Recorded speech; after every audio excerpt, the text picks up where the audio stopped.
It is 9 o'clock. How you guys doing? Excellent. Did we do this lesson before? Thank you, Clem. Thank you. Thank you. Waiting all morning to say that? Yeah, I know. So, first, thank you to Jeff and Ken. Is Jeff traveling? Okay. Yeah. Oh, okay. So, thank you for those lessons on evangelism. Always very helpful. Good reminder. Get us boldly doing it if we're not, etc., etc. Now we've got reincarnation today. We've only got 3 lessons left, so we're basically doing world religion kind of topics for the next 2 weeks. So we're doing reincarnation. We're going to do the problem of evil, which is both the number one or go-to atheist argument for the non-existence of God, and a key issue when it comes to world religions. And then we're going to end with a lesson on how to argue for Christian morality in the public square, if you would. That'll be an interesting conversation, I think. And then we're off. We're off for all of May. We come back June, July. We have an 8-week course on the book of Titus. We're going to walk through the book of Titus. We're going to have multiple teachers there. Clem's going to do some teaching for us. Nate's going to do some teaching for us. And who am I missing? Oh, Bill. Bill's going to do some teaching as well. So that'll be June and July, just to let you know where we're going. Now, I sent you guys an email this week with an article attached. Did anybody get a chance to read that article? Okay, excellent. And what did you think of it, those of you who read it? Really? You think? Okay. For me. Well, I mean, it's just talking about what? The modern complexity of witnessing, because there's so many more mixtures of people coming around and all of that. Ken, what do you think of it? You made comments to me this morning about it. I think that was a good word. I read it and being ambidextrous and being flexible in how somebody's talking, you're talking to somebody in the morning and they're coming at life from this ideology or philosophy or whatever, and not traditional necessarily religious institutional type of background, but almost like, hey, I've made up my own religion. Here are my thoughts and things. And you're meeting with different people all the time who have a different set of beliefs. And it makes it hard, I think, to be a good evangelist and apologist. Challenging. We really need the Holy Spirit to help us in witnessing to folks, because I think the landscape has changed culturally, and it's going to be more difficult in some ways. Okay. But God is still going to save people, and our hope is in the gospel. So we just proclaim that to people as best we can. Yeah, and I mean, for me, I think the best evangelist is simply the person who's willing. Ultimately, it is the Holy Spirit's job to convert, if you would, people. But the article, Joyce, did you have anything you want to say about the article? You printed it out there. Just the fact that, and Ken said, one morning the pastor has this person coming in with their beliefs, and after, I don't see people coming in at all to even get some advice. Okay. So what do you do with them? They're out there thinking they're thinking, and when you have contact with them.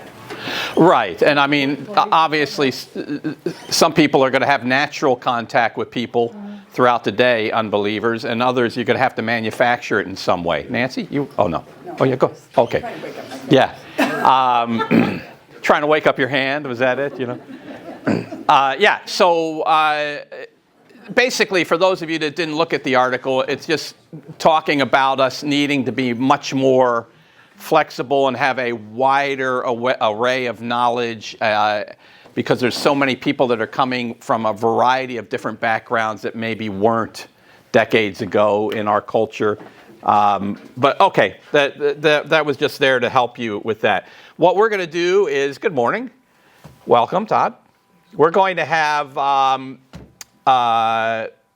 reincarnation we're going to talk about, but we're not just going to talk about it as a disembodied idea.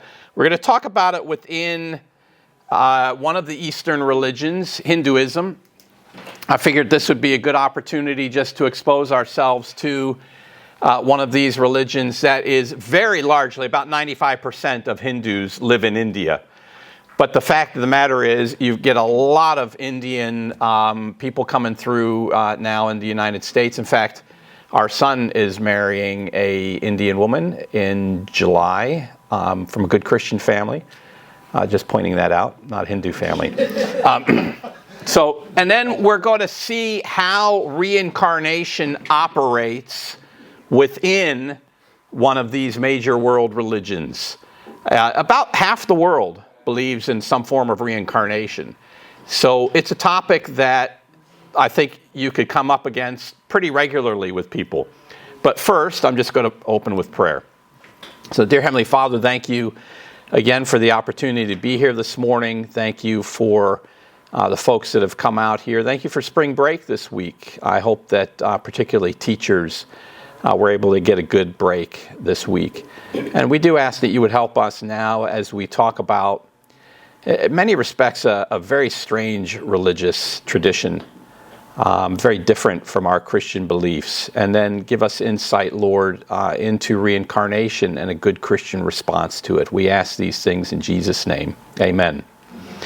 So Hinduism, let me just ask, without any of you going through any of the details of it, but do you know anybody who is Hindu? Yeah. Oh, okay. Is it that you work with them, or? One that I work with, and a friend who comes from Hindu culture. Yeah. It's not Hindu. She doesn't believe it, but she's... Oh, got you. Cultural. Just like we have people that celebrate Christmas, she celebrates all their... Interesting. Okay. That's a very good point. Others that had their hand up? Yeah. Mine's a friend from high school that I've kept in touch with. Okay. What is Hinduism? You're going to be able to read that? Yeah. So there's no set dogma or systematic theology like there is in Islam or Christianity. So it's going to be a trickier thing to pin down folks on it. I put here that the religion is eclectic. It has an amazing ability to basically absorb religious beliefs from all over the place. Okay. It's probably to more accurately refer to Hinduism as a family of religions than a religion. You'll see why here. It has no founder. People believe that it's probably the oldest religion in the world. You know, there's some argument there. It's tough to pin those things down. It's certainly older than Moses and the introduction of the Jewish law, for example, and that sort of thing. Strongly associated with India, as I mentioned, it originated there. Where do we get the word? So there's a Sanskrit word, Sindhu. It was the name of this great river that comes through India that the Greeks named. And that's where we're getting Hindu, Indus. Okay, you know, all these words are related in some sense. About 95% of all Hindus live in India. But there are major pockets. I just, for fun, worthless trivia here. Where's the second largest Indian population in the world outside of India? Here. No, it is not in the United States. It's an excellent, excellent guess. No, it's not. It is the second largest cricket watching population. Oh, there you go. All right. And they had the Cricket World Cup here last year, as I recall. It's in South Africa. Do you not know that Gandhi came from South Africa? That's where Gandhi got his start. He's a South African Indian. And then he eventually, you know, he protested the British occupation, if you would, of South Africa, and eventually went to India and did his thing. Good old Gandhi. All right. There are virtually no two Hindus who are alike. And we'll see why that is. Whereas with Christianity, there is a lot more homogeny, if you would. Obviously, there's different kinds of Christians, but all of us here in this room are going to think, I think, pretty closely the same on all of the major issues, if you would. There's going to be about 330 million gods in Hinduism. Okay, we'll look at that. And so, because there's no founder, no central authority, no fixed content, it's difficult to pin down the exact nature of this religion. There are religious writings. There are, the earliest of writings, and then there's commentaries on those writings, the Vedas and all of that. We're not going to worry about that now. But it is just a hodgepodge of beliefs. So what we're going to try to do is boil it down to some real key issues that pretty much the vast majority of Hindus are going to hold to. First is polytheism. Again, that is the belief in many gods. As I've mentioned, some people have estimated as high as 330 million gods in Hinduism. So each god is going to have helpers, offspring, sacred animals or birds, symbols. There's going to be rituals all associated with them.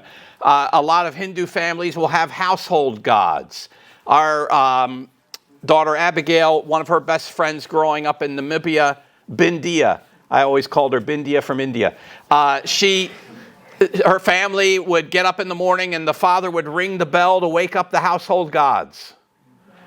And, I would use that as a nice time to teach my kids, what does that tell you about their gods? And that sort of thing. I didn't say it to Bindia, but yeah, you got to wake your gods up in the morning. But anyway, so here's kind of the three main gods, if you would. Vishnu, and then Shiva, and then Brahma.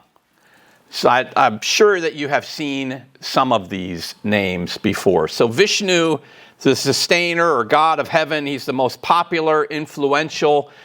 Think Greek mythology, right? And you had all those gods in Greek mythology, but you ultimately had kind of a hierarchy. And you went to the top, and who would be the top? Zeus? Yeah, okay.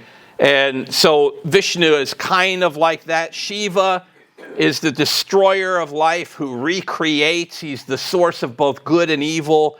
And then Brahma, and I just want to point out, we're going to talk about something called Brahman. But Brahma is another one, a impersonal creator god.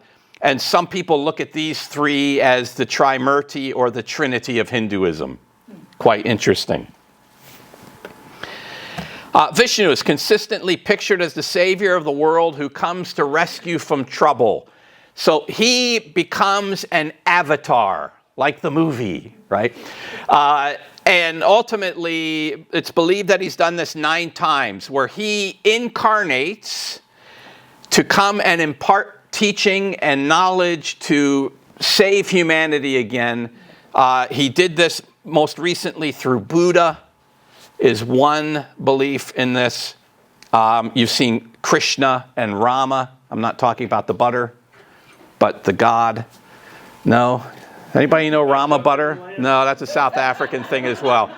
We had Rama butter. Anyway, all right. Well, we didn't have Rama butter, but everybody else did. No, I'm sorry. Wow, that really was a dud. Okay, anyway. And he's expected to come a 10th time. So there is some expectation of another future avatar of Vishnu. All right. Pantheism. God is all and all is God, right? This is everything. Everything is part of God. In fact, that's going to be part of the enlightenment that you need in order to be saved, if I could use Christian lingo for all of this. The distinction between the creature and the creator is an illusion. I don't know if you've ever talked to people who are New Age adherents, but they take kind of an individualism of Westernism and they combine it with this pantheism of Eastern mysticism.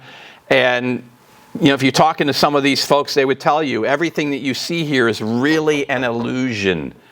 And you have to get your mind enlightened above that. Beyond that, you are God. I am God. All of this is part of God. Okay? So the goal of this, philosophically we call this monism. I'm throwing it in there, but the Hindu word is Brahman. So Brahma is one of those gods. Brahman is this monism, this oneness of everything. Okay. Maya is the illusion that you believe there's a distinction between the creature and the creator, between yourself and God. I don't know if you, again, going to New Age just to pick on it, but Shirley MacLaine, the actress, she wrote a book decades ago called Out on a Limb. She pictured herself there. She said she was standing at the ocean with her arms out, and she was yelling out to the ocean, I am God, I am God, I am God. You know, and then the ocean roared back, no, you're not. But yeah, and that's, this Maya is the illusion that there is a distinction. The goal is going to be ultimately what we're calling moksha. It's the enlightenment that comes so that we can overcome this illusion that we are distinct individuals. I know this is weird, but this is Hinduism. So reincarnation is ultimately going to be need to be overcome. You keep coming back in another life, and another life, and another life, because you have not learned the lessons necessary to overcome the illusion that is this distinction between the creature and the creator. You are part of God. You are God. You need to overcome that illusion that you're some individual, that the physical world is really real, and all of these sorts of things. And you're going to do this by a combination I've put here of enlightenment, that is learning, teaching, get yourself a personal guru, sacrifices, rituals, pilgrimages, meditation, yoga. Let me just throw that in there just for fun. Yoga is the gateway to Eastern mysticism.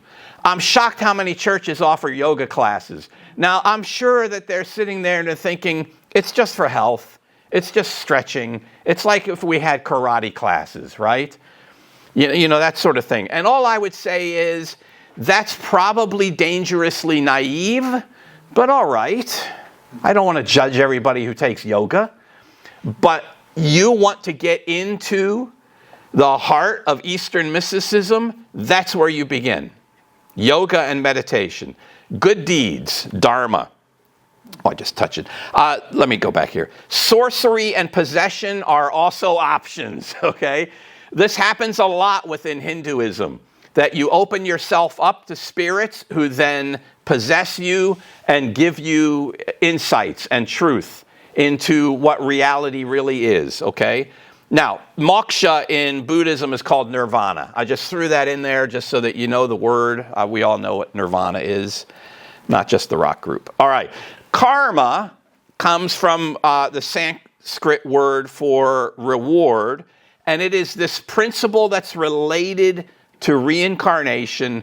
It's this impersonal law that governs reality, that what you do that is good will be paid back with good, and what you do that is evil will be paid back with evil. A karma probably 50 years ago in Western culture was hardly heard of, and now it's everywhere. It's all over the place. Popularized by, singers like John Lennon, for example. Taylor Swift has a whole song. Oh, okay. I didn't know there. You're testing my knowledge of music there. Yeah, Karma is her boyfriend. Taylor Swift is a pop artist. Oh, no, thank you. I do. Well, I know she's a football fan, right? No, okay.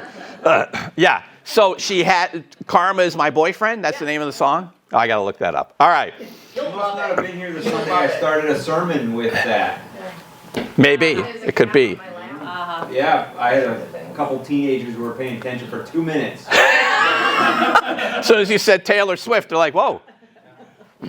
So, again, karma, as I put in here, each person is the fashioner of his own destiny by the actions that you do, that you perform. But karma is this impersonal law that is governing reality. We'll get to that a little more. And then we're here with samsara, reincarnation, and of course our whole lesson is going to be dealing with this. So we'll get to that for the moment. So, all right, let me just, before I get to the quick comment about problems, is everything clear here? Yeah. I mean, it's clear to understand. I'm not saying, yeah, Nate. This makes, we're looking at Maya, the visible world of an illusion that must be overcome. That reminds me a lot of the Greek Gnostics that said the physical world's evil, the spiritual world's good. Did they get some of those ideas? Because I know, like, you think of Alexander the Great pushing east. Did Gnosticism develop separately, or was it influenced by these ideas? Well, okay. So Gnosticism is certainly influenced by these ideas, by Eastern ideas, no doubt.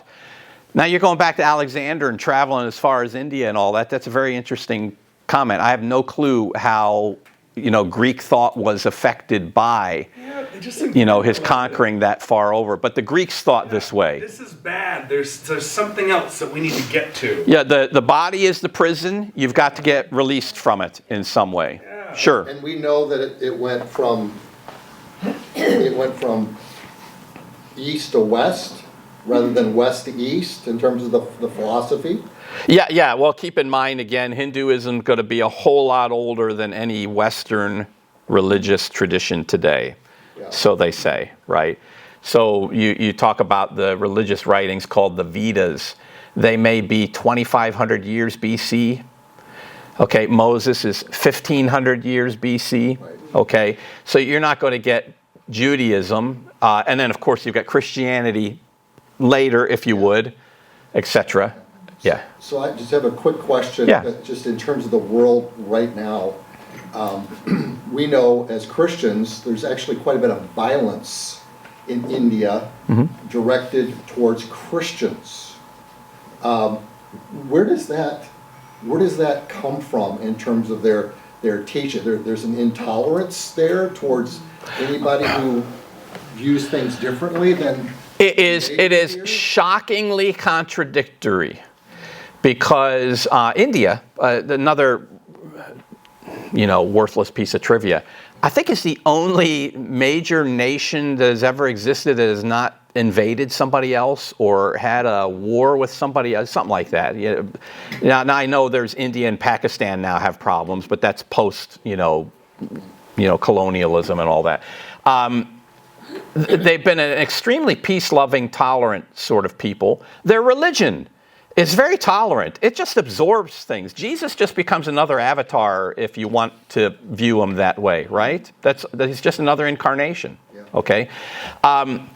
So that this hostility specifically towards Christianity is quite shocking. The other thing, too, is if you go to India, you'll find lots of people with the name Thomas, either a first name or a last name. And you'll find the oldest church in India bears his name. The belief is that the disciple Thomas was the one who made it to India and brought the gospel there. Christianity's been there for 2,000 years in some form or fashion. Now, they say today it's maybe 2% or something, but that's like 50 million people in India. But it tends to be concentrated in certain sections. Now, there is hostility, though, also between Hindus in India and Muslims in Pakistan. That's why they got separated, right? When the British gave them independence and such. All of that is to say that it is quite shocking to me that Hinduism doesn't just say, all right, you want to be a Christian, fine. And my assumption is it's because Christians say, yeah, but ours is the only way. Christ is the only Lord. Whereas it's kind of like the Roman Empire, right? The Roman Empire didn't care about religions either. As long as you didn't disturb the peace, you believe whatever you want. But as soon as you didn't bow the knee to Caesar because Jesus is the only Lord, they didn't like you. It's the same thing there.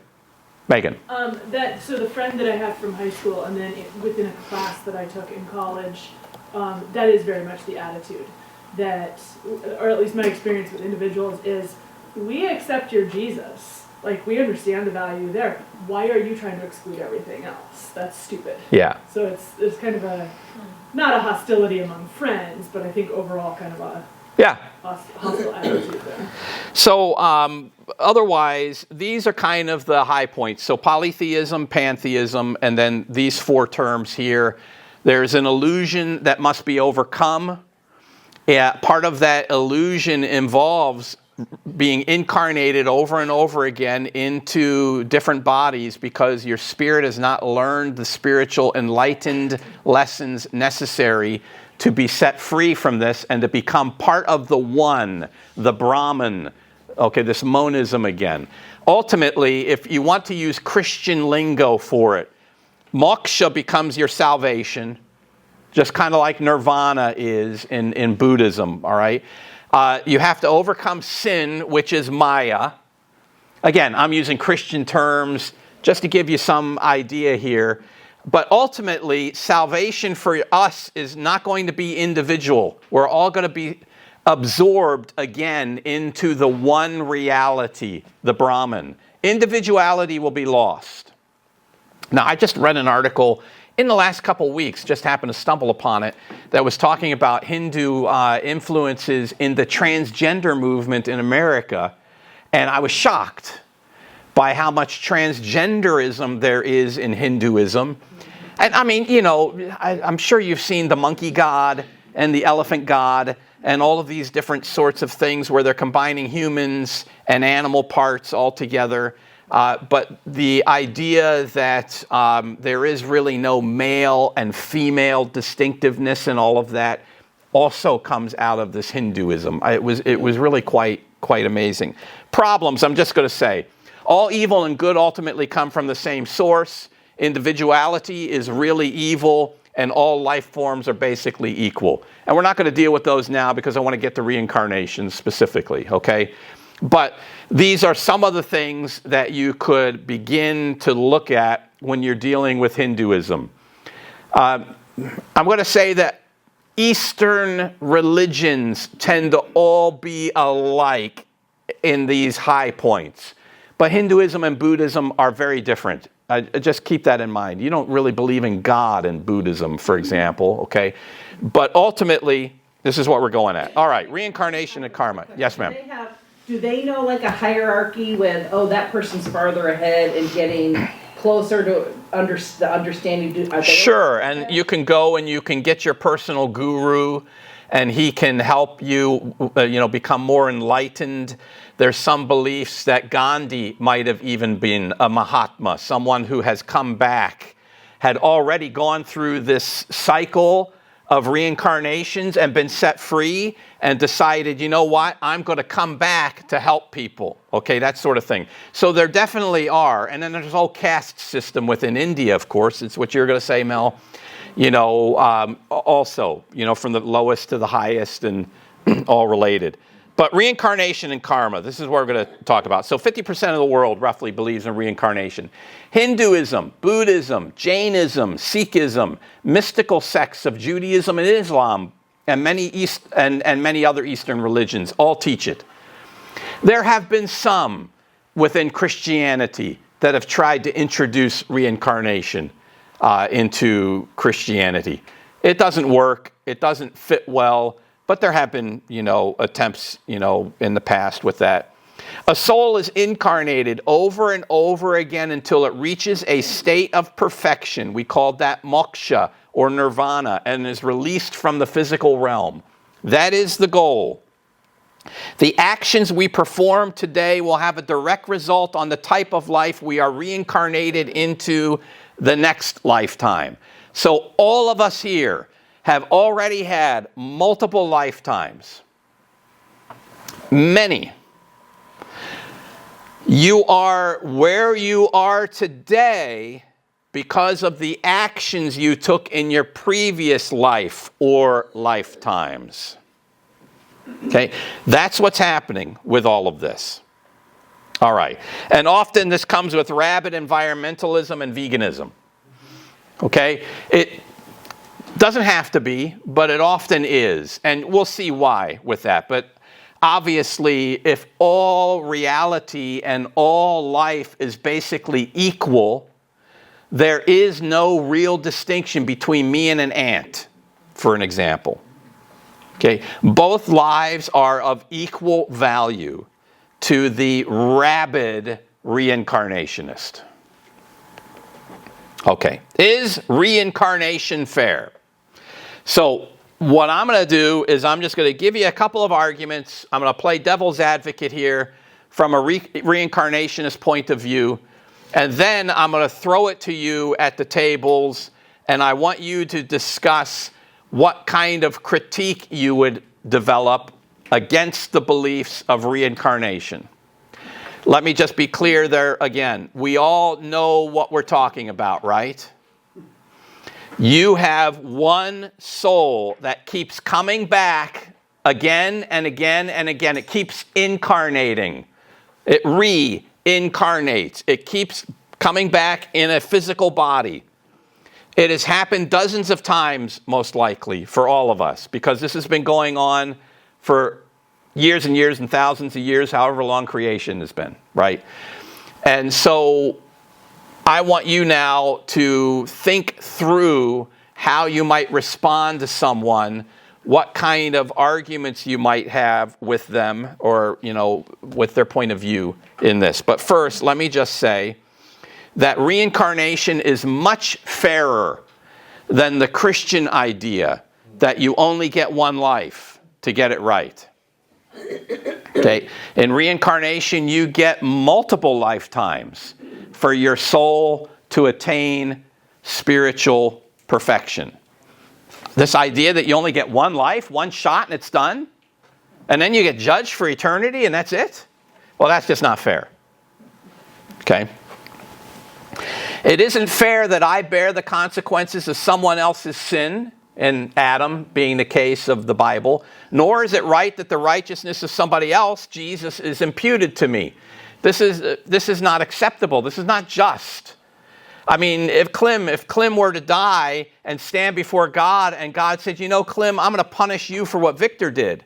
This would not be just. This would not be right.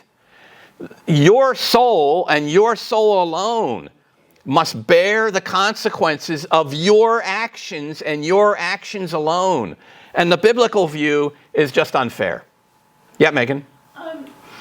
How does that work if the idea is that everything is one in pantheism? You can think about that in your critique. What?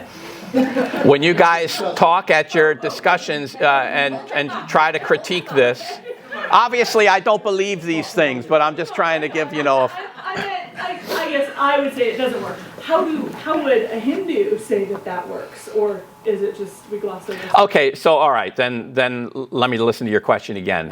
What works? What? So I understand you're using, I'm not trying to pick at your terminology, but you keep talking about the soul, my individual soul. Yeah, well, no, that's fine. Pantheism, how do I have an individual soul if I am part of the collective? Okay, yeah, it's like the Borg. Sorry for Star Trek fans. But yeah, and that's going to be one of the main critiques, is how did we get into this mess in the first place? How Okay. does a Hindu explain, I'm responsible for my soul? You are, okay? And so, well, there is a pre-existence of souls because they all pre-existed with the Brahman. Okay. We'll call him God, okay? How we got into this problem is something you can talk about in the general issue of the world religions of Eastern mystical thinking, okay? We're going to talk about it next week when we talk about the problem of evil, because all Eastern religions have this same problem. Any religion that is pantheistic has this problem. How is it that evil came out of what was originally good, the Brahman?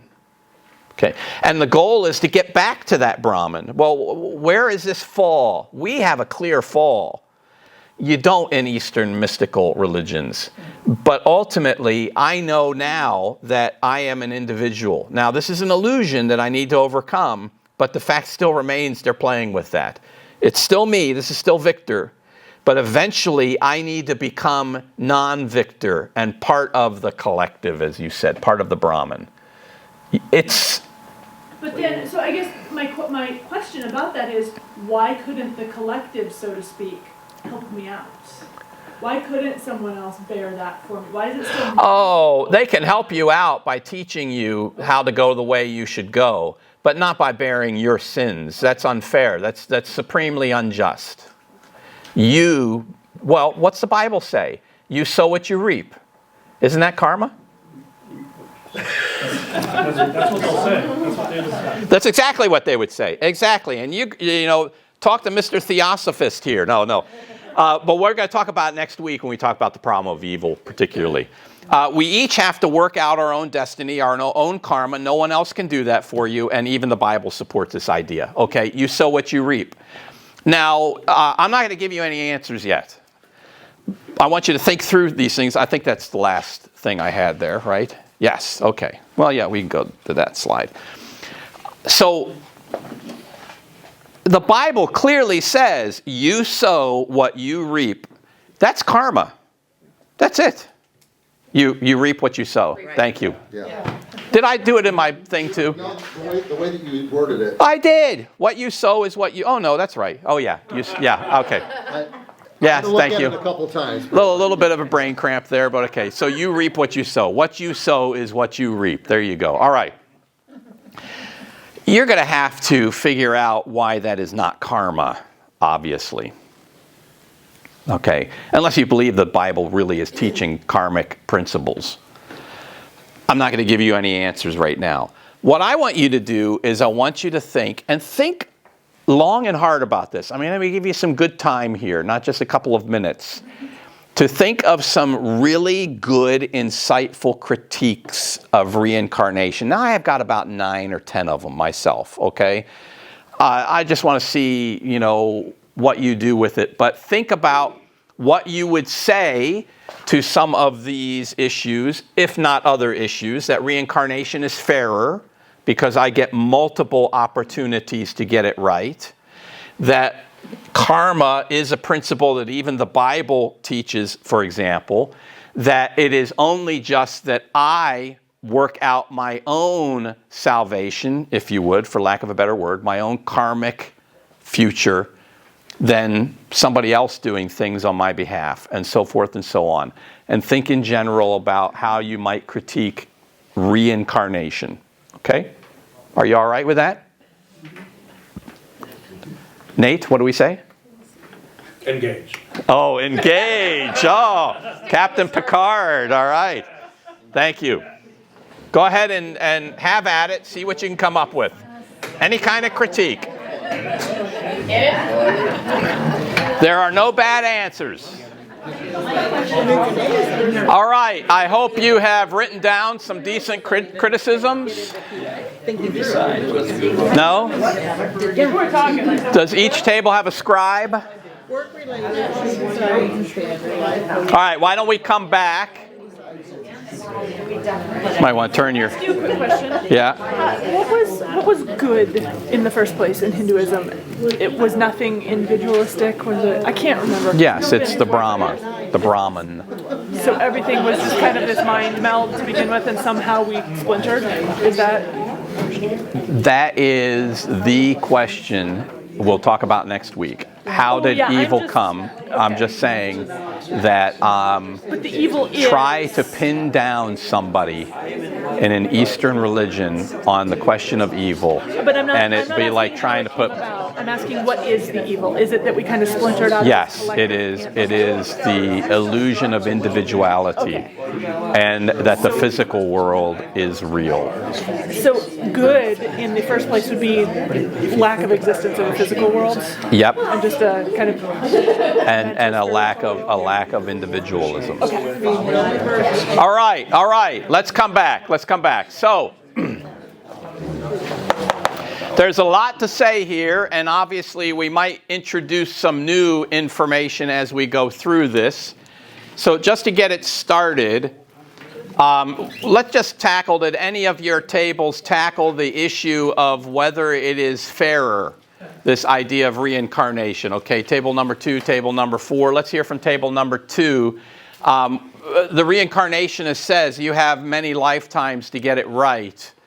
This is fairer than the typical Christian idea of one lifetime and then judgment. And your table said what? Are you looking? Sure, at number 2, yeah. We came up with 2 main things there. Good.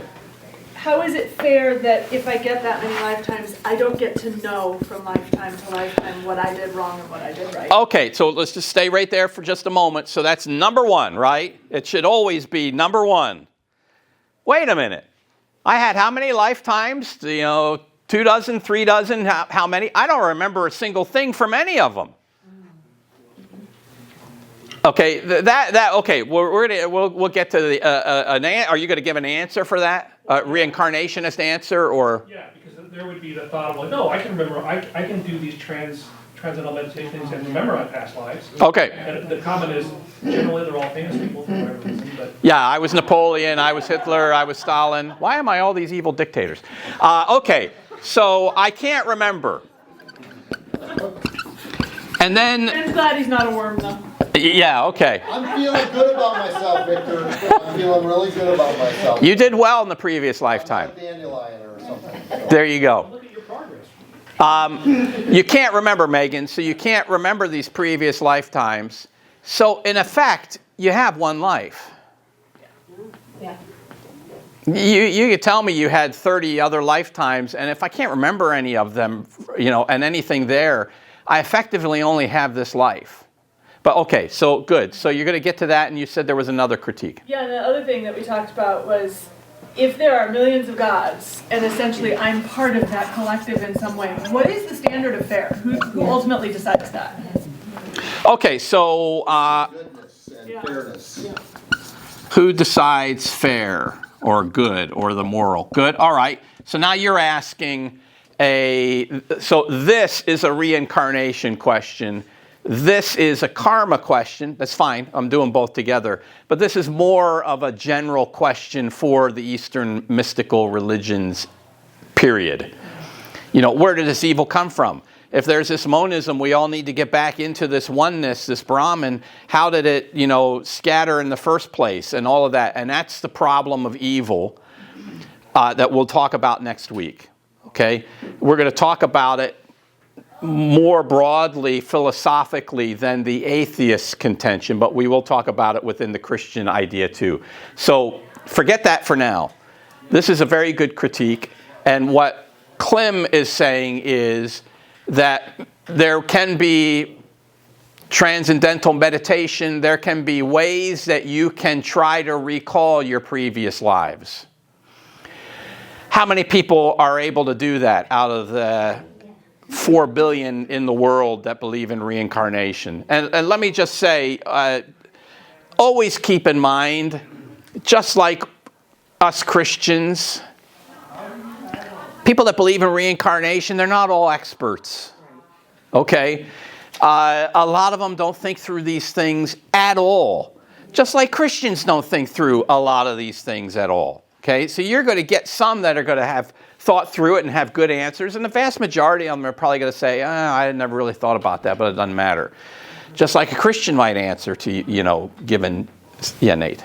Just thinking about fair, and they don't like Jesus because someone else helped you.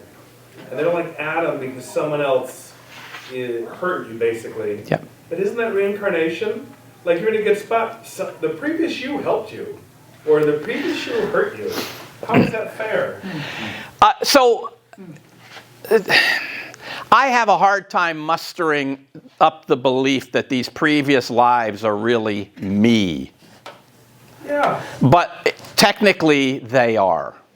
So it's you, Nate, living all of those past lives, and your soul, for lack of a better word, learning and growing from the mistakes you've made, the good things you've made, to come to be this person today, which I assume is a really good person.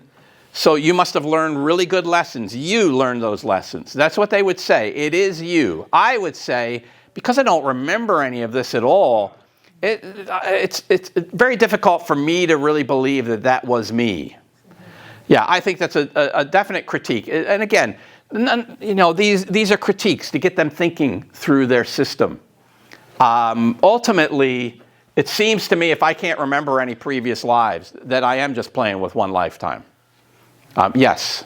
So we were talking about if there was this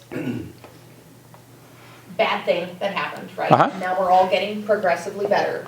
Why are we not at a more utopian state than we were thousands of years ago? Some might argue that we are. All I mean is, would you want to live in 2025 or would you want to live in 1000 BC? I would say that life today is probably, all things being considered, a lot better for the vast majority of people in the world than they ever were in the past. That's, my argument, I would say. Well, for a lot more than used to be. Be a poor person in America or be a poor person in first century Rome. And I would say it's a pretty easy decision to make, okay?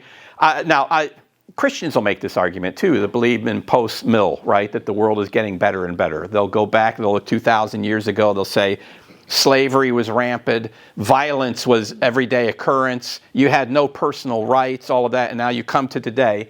For a lot of people. Well, for a lot more people, you have a lot more freedom and rights and all of that. But yeah, I get you. I think it's still a good question. Yeah. Are we getting better? I could see where reincarnationists would say, sure, the world is better today than it was. I wouldn't particularly pick a bone with them on that. Isn't a lot of that by a material standard, though? And doesn't that contradict? Well, okay, so the whole material, physical incarnations are bad, you've got to escape them, and at the same time, they're going to measure karma a lot. So if you want to talk about karma by physical terms, a poor person today begging on the street is there precisely because in their previous life or lifetimes, they were bad. Right, but I just... And a rich person living comfortably was good. So you're saying is even, like you said, a poor person today versus a poor person in first century Rome, that is a totally material way of measuring it. And well, that was me measuring it, but yeah. That contradicts pantheism again. Ultimately, there's contradictions all day long in a pantheistic system. There's no doubt. And you put your finger on one of them, and that is, you're telling me the physical is not important, and yet at the same time, you're measuring karma by the physical. Yeah. Okay, and then I would say as well, it's hard again for me to believe that all rich people are really good morally and all poor people are really lesser morally by their present state. That's what you have to conclude with karma. That's really tough. All right, I'm hearing a lot from Biz and Megan and Biz, but go ahead, Biz, do it one more time. Because you brought up morality. Yep. The inconsistent morality, I don't understand. So, Clem brought up that there's a temple to rats. Uh-huh. And because rats are equal to people, and so people can eat the same food as the rats and worship the rats. But if you look at the caste system, those rats have a better gig than the lowest caste. So how? Well, the rats are what? Reincarnated ancestors, right? Just like the cows, right? Isn't it? I mean, and keep in mind, that doesn't mean everybody in India believes this. Correct. Okay, keep that in mind. There's this, but don't kill cows. And I mean, I've been to India. There was a cow that walked right into the middle of traffic and then sat down in the middle of the road, and it was clogging everything up. And I said to the guy, can't somebody go out there and just kind of prod that cow and get, oh, no, you don't touch that. Now, he was a Christian guy telling me from his Indian perspective, okay? But no, that's a reincarnated ancestor. Same with the rats. It tells you a lot about a culture that you can't kill the rat, you can't kill the cow, and the problems that result, But okay, so yeah, so there's going to be, I'm trying as best I can to give you kind of a cookie-cutter, one-size-fits-all view of a religious system that doesn't have a one-size-fits-all view. Okay? All right? But we're doing the best we can. So an inconsistent morality, that's good. Let me hear from Table 5. What did you guys say over here? Anybody? Sarah. You're on. You're on. Well, one of the things we talked about then was grace, because I was talking about the fairness. I didn't hear your first question because I was just thinking about how I made it my mind don't confuse me with facts is the moral of do-it-yourself religion. That this is the religion assumes that people are perfectible, and Christianity says you're not.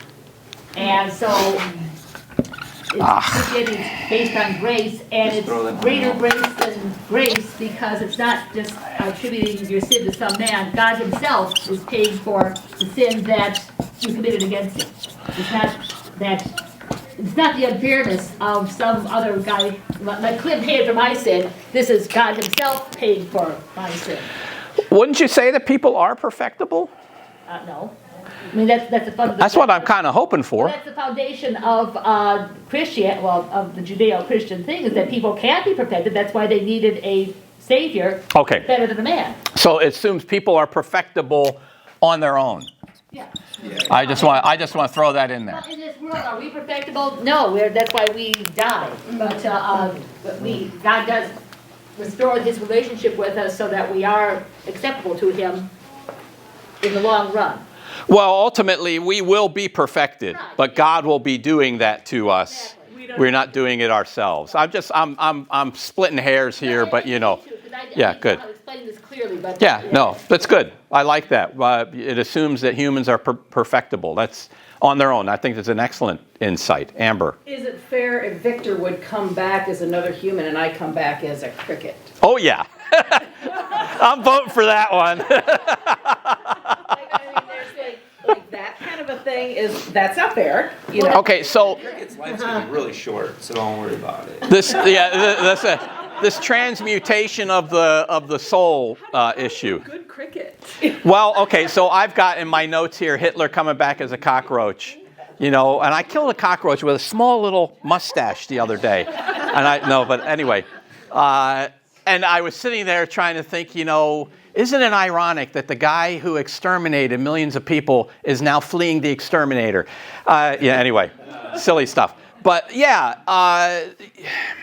how are you a good cricket or a good cockroach? Well, the fact is your karma is paying you back in that you now come back as a cockroach. The life as a cockroach is the karma.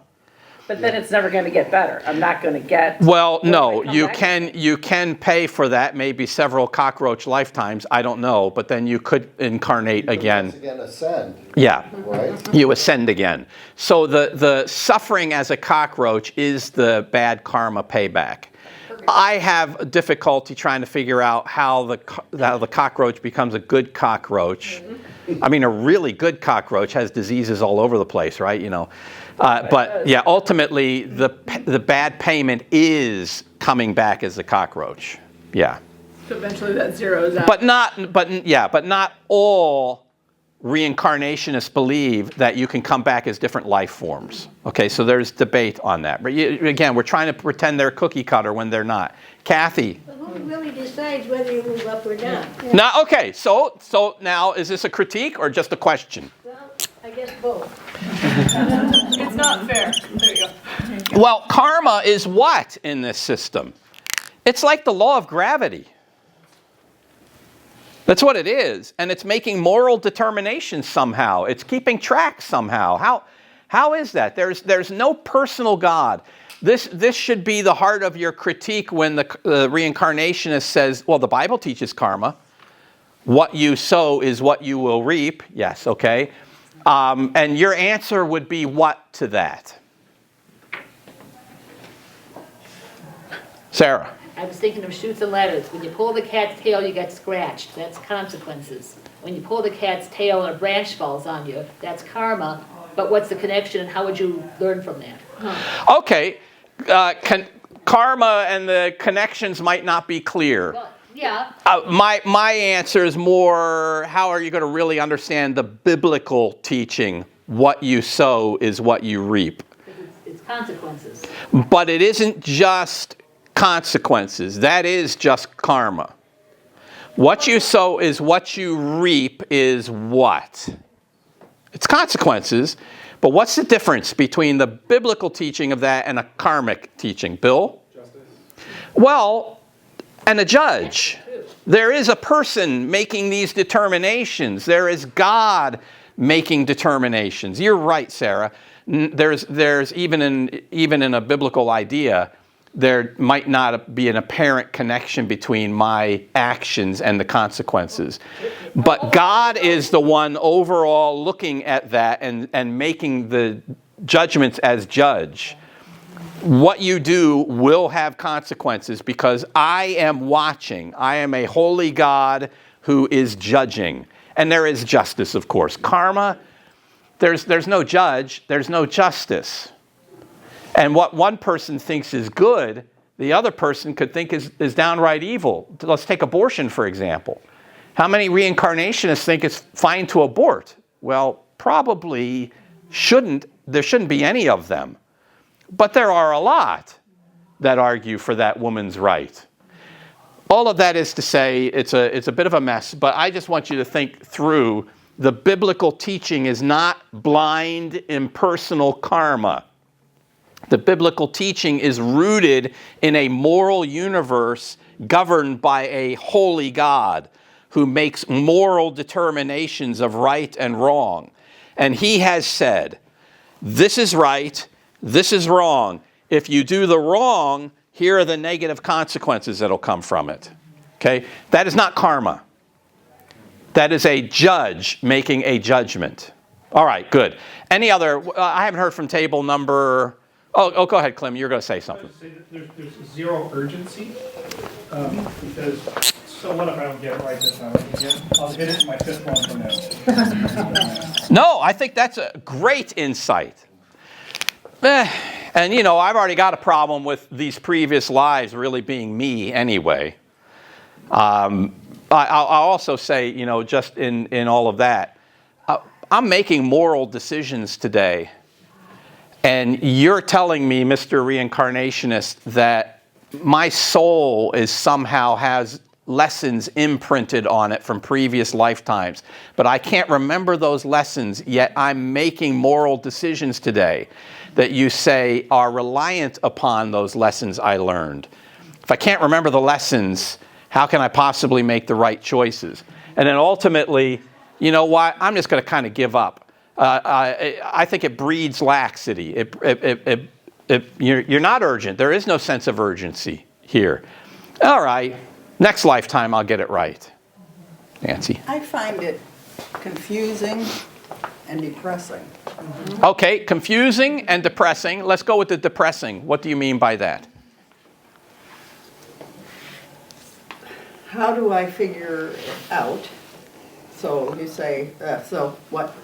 But to me, that I have to live another life. This one's enough. And I'm gonna, be glorified. But you might be married to somebody else other than Al, you know? Yeah. Oh, shoot, that's true.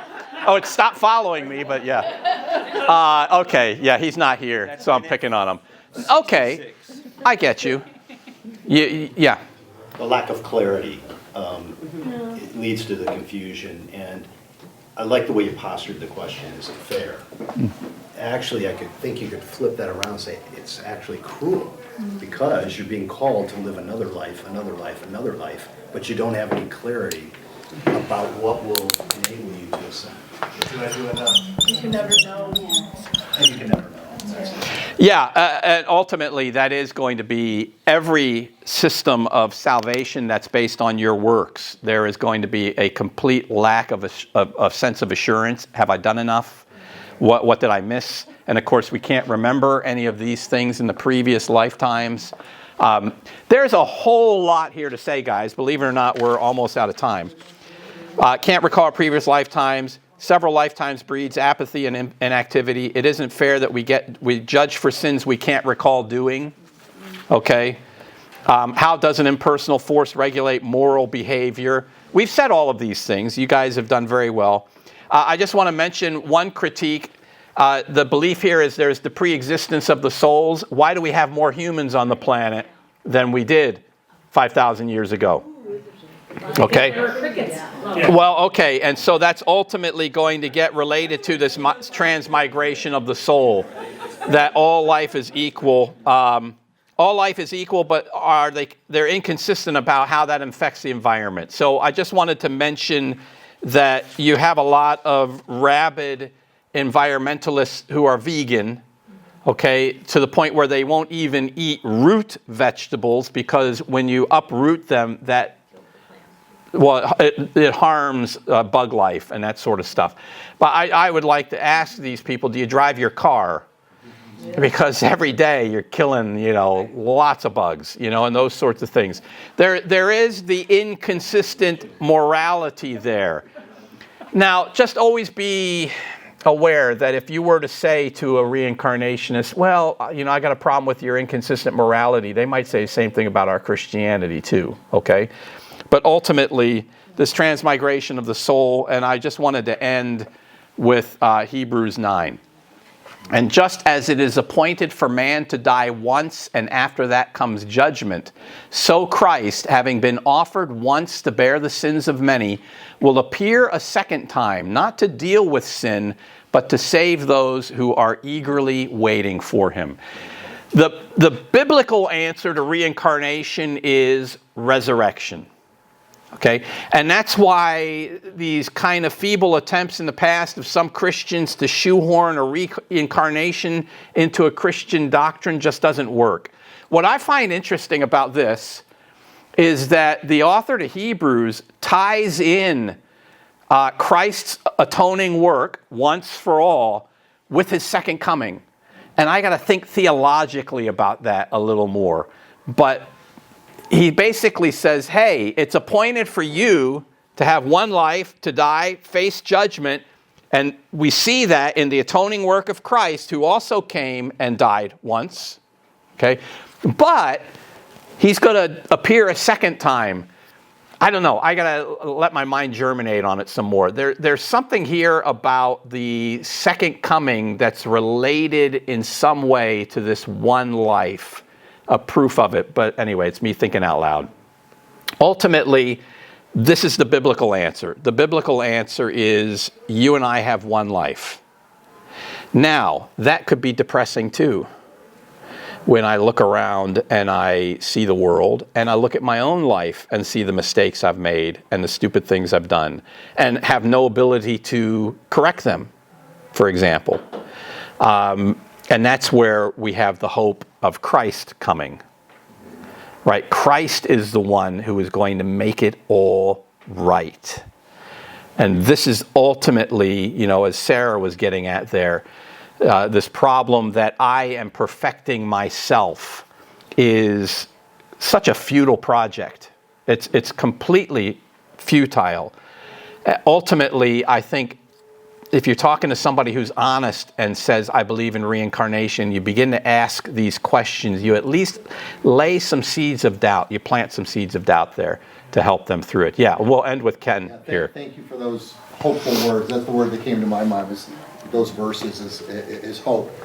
I do want to say thank you, Victor. It's good to have you back and teaching. We really appreciate your teaching and taking us through these subjects. And I'd like to give a shout out to Bill Gabriel, because he comes and sets up this equipment each week.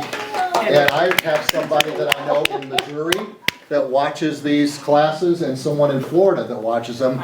And who's the third person that watches them? Yeah. I think it might be more than that. And when someone misses the class, they're able to go back and look at them again. So it's really a wonderful service that I never watch them. I cannot stand watching myself, do this. But I go and I look just to make sure I don't wear the same shirt the next week. That's the truth. All right. So it is. I'm like, oh yeah, okay. Good. All right, guys, we're done. I hope you have a great worship service. We'll just leave it at that. Thank you.